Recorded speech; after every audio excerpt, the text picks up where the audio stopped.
वो लड़का बाजार में जाता है और एक क्लिनिक से एक इंजेक्शन लेता है, दूसरी जगह से एक दवा लेता है, एक हैवी पावर की नशे की दवा लेता है और उसको लेकर अपने घर आ जाता है। और घर आने के बाद बाथरूम में जाता है, उस नशे की जो दवा थी उसको इंजेक्शन में भरता है और अपनी शरीर की सबसे नाजुक जगह पर, अपने प्राइवेट पार्ट पर, उसकी नसों के अंदर उस इंजेक्शन को लगा देता है। लेकिन लगाने के महज कुछ ही देर के बाद उस युवक की मौत हो जाती है। लेकिन सवाल ये बनता है कि आखिर उस युवक के दिमाग में ये सब कुछ आया कहाँ से और वो अपने प्राइवेट पार्ट पर उसने इंजेक्शन क्यों लगाया।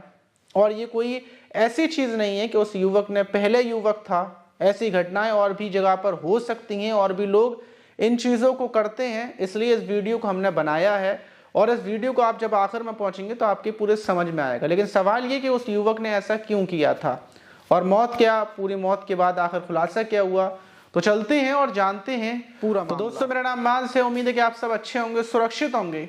और जो आज की घटना है वो पंजाब के तरन तारन जिला है, वहाँ की है। वहाँ पर रहने वाला अजय कुमार, जिसकी उम्र 22 साल थी। अजय कुमार 13 मार्च की दोपहर के टाइम पर नहाने के लिए बाथरूम में जाता है, लेकिन घंटों तक बाथरूम का गेट नहीं खुलता। अब अजय कुमार की फैमिली वाले उसके बाथरूम को बजाते हैं कि अभी तक इतना वक्त हो गया, अजय कुमार अंदर से बाहर नहीं आया। उसके पिता रमेश कुमार, जब उसकी माँ बोलती है कि अंदर अजय है, अभी तक बाहर नहीं आ रहा, तो सबको चिंता होती है और उसके पिता रमेश कुमार दरवाजे को तोड़ते हैं। जब अंदर घुसते हैं तो जाकर देखते हैं कि अजय बिना कपड़ों के वहाँ पर पड़ा हुआ है। फौरन उसको उठाया जाता है, चेक किया जाता है तो उसकी सांसें रुक चुकी थी। फौरन अस्पताल में लेकर भागते हैं कि आखिर अजय को हुआ क्या। दूसरी तरफ जब डॉक्टर से चेक करते हैं तो चेक किया जाता है तो पता चलता है कि अजय ने वहाँ पर एक इंजेक्शन भी पड़ा हुआ था जहाँ पर अजय की बॉडी थी। वहीं पर जो इंजेक्शन था उसको भी लेकर पहुँचते हैं। डॉक्टर से जब चेकअप करते हैं तो पता चलता है कि अजय ने ये इंजेक्शन को अपने प्राइवेट पार्ट पर लगाया था और उसको लगाने के बाद उसी की वजह से अजय की मौत हुई। जब पुलिस पहुंचती है, अब पुलिस भी हैरान थी कि भला एक युवक ने अपने प्राइवेट पार्ट पर इंजेक्शन लगाया और फिर उसके बाद मौत हो गई। जब माता पिता से, फैमिली वालों से पूछताछ की जाती है तो बताते हैं कि अजय एक अच्छा खासा लड़का था, लेकिन कुछ साल पहले से वो पढ़ाई लिखाई पूरे तरीके से बंद कर देता है और यहीं से कुछ ही दूरी पर कुछ नशे की चीज़ें मिलती हैं और वो नशे की चीज़ों को इस्तेमाल करने लगता है। फैमिली वाले बेहद ज़्यादा परेशान थे और ये जो इंजेक्शन वाला नशा था ये करता ज़रूर था, लेकिन वो हमेशा अपने हाथों पर लगाता था और हाथों पर लगाने के बाद नशा करता था। लेकिन उस दिन उसने ऐसा किया कि प्राइवेट पार्ट पर नशे के इंजेक्शन को लगा लिया। ऐसा उसने क्यों किया? पुलिस जांच पड़ताल में लगती है, डॉक्टर्स वगैरह से, एक्सपर्ट से पूछताछ की जाती है तो पता ये चलता है कि जो लड़के हैं, जो जवान लड़के हैं, ये नशे के इंजेक्शन लेकर आते हैं, घरों पर अपने हाथों में नशे के इंजेक्शन लगाते हैं, नई उम्र के लड़के। लेकिन उस दिन अजय ने ये जो कुछ किया है वो इस वजह से किया कि उसका दिमागी संतुलन पूरे तरीके से ख़राब हो चुका था। और नशा, कोई इंसान कोई भी चीज़ करे, अकेले रहे तो उसके दिमाग में खुराफातें आती रहती हैं। और उस दिन जहाँ तक माना गया है वो ये है कि अजय कुमार ने जब वो बाथरूम के अंदर गया तो उसने सोचा कि आज वो देखेगा कि मतलब नशे का इंजेक्शन अगर वो अपनी प्राइवेट पार्ट पर लगाता है तो क्या होगा, और शायद लगाने के बाद उसके अंदर शक्ति आ जाएगी या फिर कुछ और होगा।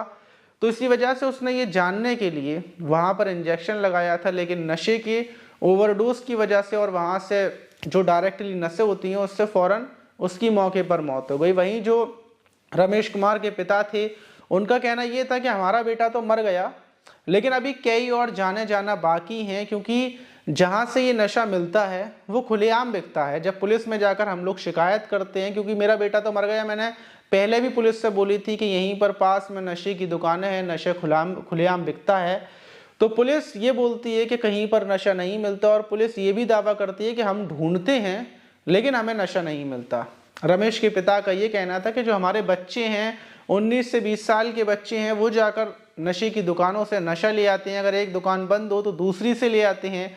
लड़के नशे की दुकानें ढूंढ लेते हैं, लेकिन पुलिस के पास हाई टेक्नोलॉजी है, उसके बावजूद पुलिस नशे की दुकानें नहीं ढूंढ पाती। और एक ऐसा ही वीडियो भी कुछ दिन पहले भी यूट्यूब पर वायरल हो रहा था। तब भी एक लड़के ने बड़े बड़े अधिकारियों से यही सवाल किया था कि पुलिस ने जो नशे के ऊपर एक मुहिम छेड़ी थी, तो वहाँ पर ढेर सारे लड़कों को बुलाया गया था और पुलिस बता रही थी कि नशे से ऐसे बचना है वैसे बचना है, तो उसी बीच वो एक लड़का खड़ा होता है और पुलिस वालों से बोलता है कि आप हमें बता रहे हैं कि बचना कैसे है, लेकिन आप ये नहीं कर सकते कि जहाँ नशा बिकता है उसको रोक दिया जाए।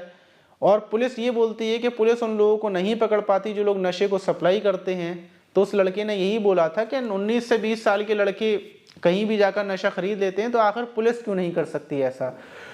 तो इसी वजह से रमेश के पिता का यही कहना था कि अगर पुलिस ने इन नशे को बेचने वालों को पकड़ लिया होता, इनके ऊपर काबू कर लिया होता, तो मेरा बेटा और ढेर सारी जिंदगियां बर्बाद ना होती।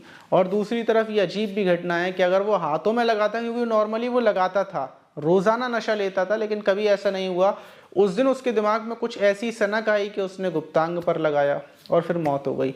अब आप इस घटना पर क्या बोलेंगे कमेंट बॉक्स में ज़रूर बताइएगा। और इससे पहले वाली वीडियोस में कुछ लोगों ने कमेंट किए हैं, उन लोगों के कमेंट देखते हैं। तो पहला कमेंट किया था जुल्फ़िकार भाई ने, इन्होंने बोला था अस्सलाम वालेकुम माज भाई। तो जुल्फ़िकार भाई वालेकुम अस्सलाम।